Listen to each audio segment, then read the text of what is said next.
எங்கள் பக்கத்துலேயே இருந்தால் மனோஜ் உண்மையை சொல்லிடுவாங்களோன்ற பயத்தில் நம்ம ரோஹிணியும் மனோஜை உள்ளே இழுத்துக்கிட்டு போகிறாங்க. ஆனால் முத்து விடுவாரா?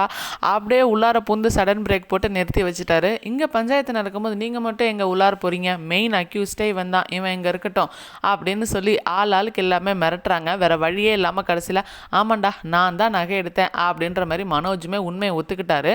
அண்ணாமலைக்கு செம்மையாக கோவமே வந்துருச்சு. அண்ணாமலையும் போட்டு அடிக்கிறாங்க. உடனே இருந்துட்டு இதுக்கெல்லாம் நீயும் தானே விஜயா உடந்த அப்படின்னு சொல்லிட்டு விஜயாவுமே அடிக்கிறாங்க. என்ன விஜயா நீ இவ்வளோ கேவலமாக பண்ணுற, உன் கூட வாழ்கிறதுக்கே எனக்கு ரொம்ப பயமாக இருக்குது, உன் பையனுக்காக நீ என்ன கூட என்ன வேணாலும் செஞ்சிருவ அப்படின்னு சொல்கிறாங்க.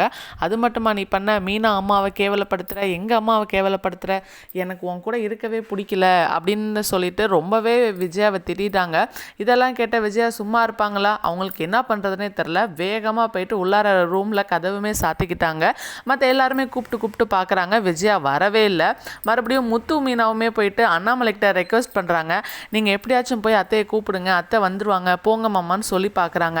ஆனாலுமே நம்ம அண்ணாமலை கொஞ்சம் கூட கேட்கவே இல்லை. இது எங்கள் 2 பேருக்குள்ள விஷயம், நீங்கள் இதில் தலையிடாதீங்க, இவ வந்துட்டு இவ்வளோ தூரம் தப்பு பண்ணிக்கிட்டே இருப்பா, நான் மன்னிச்சு அவகிட்ட மானம் கெட்டு போய் பேசணுமா, அதெல்லாம் நான் பார்த்துக்கிறேன், நீங்கள் போங்க அப்படின்னு சொல்கிறாங்க. ரூமுக்குள்ளார போய் கதவை சாத்தின விஜயா என்ன ஆனாங்க அப்படின்றது இது வரைக்கும் தெரியல. ஒருவேளை சூசைட் பண்ணியிருப்பாங்களோ? வெயிட் பண்ணி பார்க்கலாம் நாளை எபிசோடில்.